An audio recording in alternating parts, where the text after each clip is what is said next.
I can't resist a good limited edition fountain pen, especially if rainbows are involved. So I got the Diamond 580 TWSBI Iris, the new limited edition.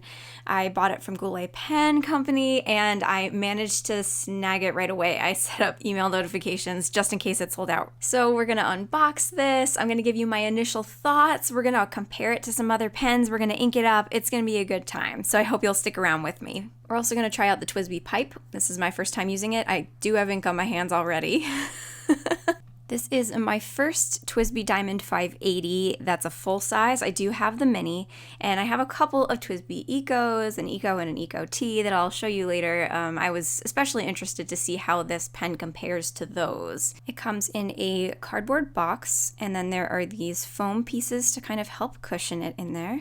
And there is a honestly really beautiful case that the pen itself comes in, and I can already tell that this pen is absolutely stunning. It's surprisingly subtle with the rainbow finish, especially compared to another pen that I'll show you later. But I do like how clean this case is. It's plastic, but it's very modern looking.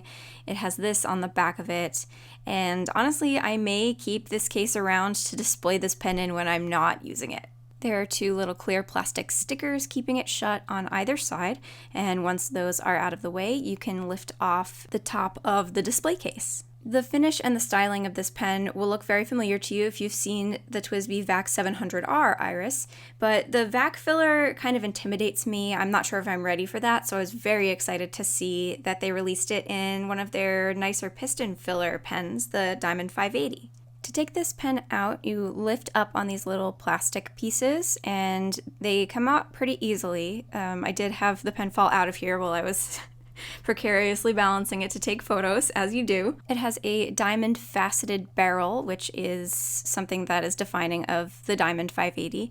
And it has these lovely rainbow oil slick metallic details all along the clear demonstrator design, including on the nib itself. More on that later though. I really like the way that this cap looks.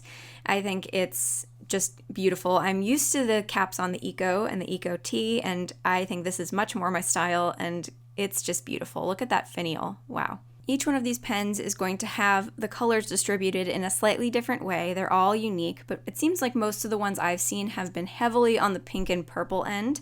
I can't stop looking at this nib. I have never seen anything like it. It is absolutely beautiful.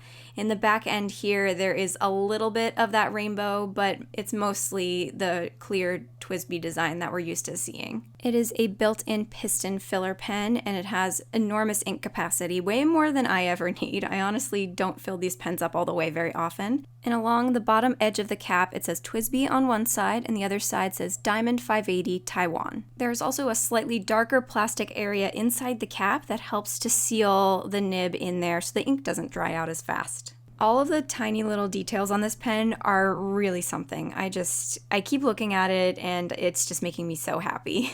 I do really like the balance of the bright rainbow details with the clear demonstrator look. It's more subtle than I was expecting, but I really think it's beautiful. So now we're going to ink this pen up so I can see how it writes and give you my full review. Now, I decided to buy the TWSBI Pipe along with this because I wanted to give it a try and see how it works.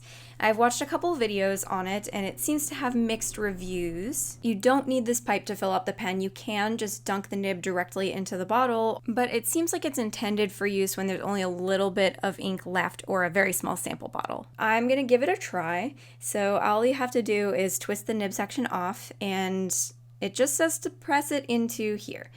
But I'm finding that it's not really staying.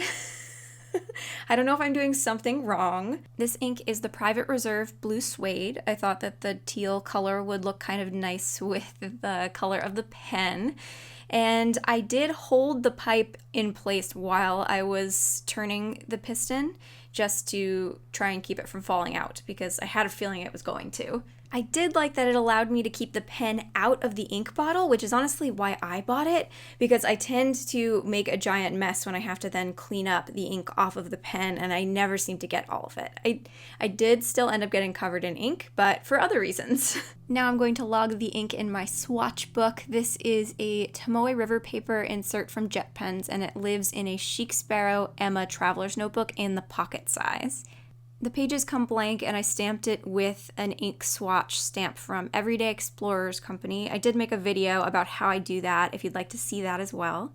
Off screen, I did turn the piston back in the other direction into the bottle just to get the feed primed with a little bit of ink, and it's been writing beautifully right away. Now this color is a kind of a dark teal, more on the blue end, I would say, and I really love it. One thing that I love about this particular ink is the way that it shades and the way that it dries with a little bit of a dark edge to it. It has like a little bit of an outline in some places, especially where there's lots of ink, and it's just so beautiful. It has a really nice texture if you like let a whole bunch of it well up on the page and dry, especially with this medium nib. It's just is beautiful with a super juicy nib like this. Speaking of the nib, I would say at least this particular one that I got is on the larger end of medium nibs that I've tried.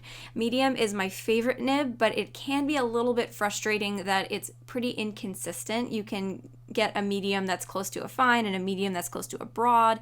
This one is closer to broad for sure.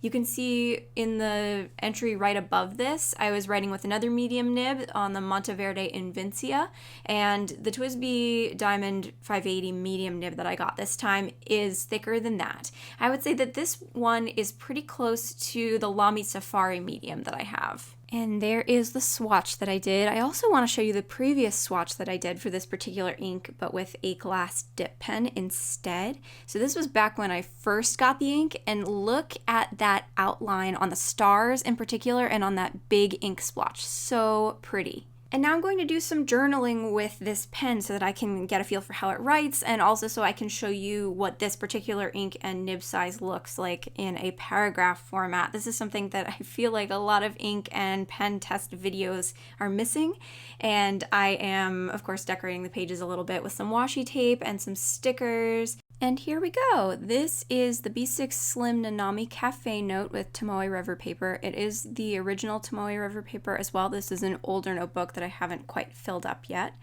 And I am just going to go ahead and write out the name of the ink and the name of the pen, and then just write whatever comes to mind so that I can get some practice with this pen. This pen writes beautifully smooth. It's been very consistent so far. I haven't had any issues with hard starts. It's just doing what it's supposed to do, and beautifully, by the way. It is a really gorgeous pen. I am going to compare it more specifically with the TWSBI Eco a little bit later in this video, but before I purchased this one, the question for me was, is it worth the upgrade? I always found the TWSBI Eco to be very consistent, a really beautiful writer, very smooth, easy to fill, just a great pen overall, especially for the price. And so I didn't even really know initially if I wanted to spend the extra money for the Diamond 580. So if you're in the same boat as me, what I would say to you is wait and see if a particular color or design comes out that you fall in love with, and that's what happened here. The writing experience, I would say, is very similar to the other TWSBI pens that I have, and those are less expensive. So if you would rather save some money, I would say probably just go with the TWSBI Eco or the TWSBI Eco T. That's not to say that I wouldn't recommend this pen. I think this pen is beautiful and amazing. I just think that it speaks to the quality of the lower end TWSBI pens that you can get. I would say that the differences and the upgrades that you get with this pen are both functional as far as taking care of the pen, filling it up and cleaning it, as well as visual. It is a really beautiful pen. I find that the shape is more pleasing, and I've also read that the plastic on the Diamond 580 is stronger and more scratch resistant than the plastic on the TWSBI Eco and the Eco T. The fact that you can remove the nib section from this pen and separate it from the rest of the barrel is huge for cleaning it, for filling it and also for replacing the nib. I don't know if I would do that necessarily on this pen because the nib is so unique and so beautiful. It would be kind of a bummer to get just a plain old fine nib that doesn't have the rainbow design on it and then swap it onto this pen just so that I can have a different line width for a little while. I am much more likely to just grab my fine nib TWSBI Eco T and use that when I'm in the mood for that. It's also worth mentioning that the base level TWSBI Diamond 580 is considerably less expensive than this. That base price jumps up a little bit for the aluminum version, and then more for this version, and then a little bit more than that for the rose gold limited edition that they released. And for me, it ended up being worth it because, like I said, I love the writing experience of my TWSBI Eco. I don't really feel like I need a kind of plain colored Diamond 580. For me, the draw of this was the fact that I knew it was going to be a consistent writer from my experience with TWSBI in the past, and I knew that it was going to be beautiful. I bought this specifically because I like how it looks, and for me that made it worth it. And because I pretty confidently was able to make that decision, now that I have it, I'm really glad that I do. And I have a feeling I'm going to use this one more than my less expensive TWSBI pens, just because I do love the writing experience, but I also love the way that it looks. And I have this feeling of joy when I'm writing with it, not just because it feels nice to write with, but also because it looks so cool. It's also like watching this script happen. It writes like an absolute dream. Can you get that experience with a lot less money? Yes, you can. But do you want to? Is the question.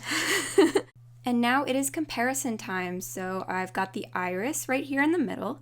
And the next one I'm going to compare it with is the smoke and rose gold TWSBI Eco, and then the mint blue Eco T, and then the diamond mini rose gold and white. The diamond 580 full size is obviously larger than the mini version of it, but I don't like to post the cap on the diamond 580. I don't even know if you really can.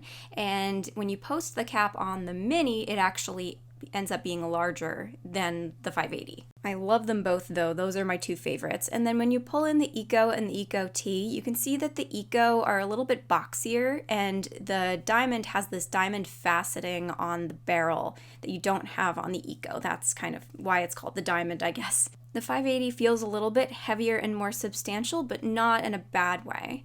And then this is the cap of the Eco T. It's kind of almost triangular in shape, where it's more tapered on the Diamond 580, and then there is a hexagon-shaped cap on the Eco.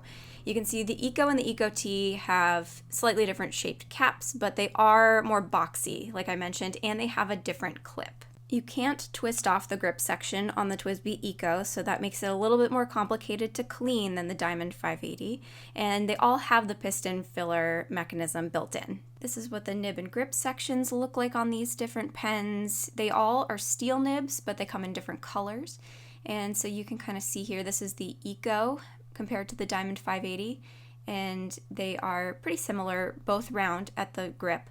And then when you look at the Eco T, that has more of a triangular grip. It's meant to kind of train you to hold it the right way, but I find both of them to be really comfortable. And then because this pen has a rainbow finish, I thought I would compare it to my other rainbow pen, which is the Conklin Duragraph, and this one is way louder. You can see that the iris went a lot more subtle with the touches of rainbow throughout, and the Conklin Duragraph is just all rainbow. In fact, they make a version of this where the nib is full rainbow too. They are pretty similar in size, but the Duragraph is all metal and way heavier. Overall, I'm really excited that TWSBI decided to release an iris version of the Diamond 580, and I am very happy with my purchase. If you have any questions about this pen that I can help answer, or you also bought this pen and you want to share with me what you thought of it, definitely leave those in the comments below. I get so excited to chat with you folks about fountain pens and journaling and stationery stuff after these videos.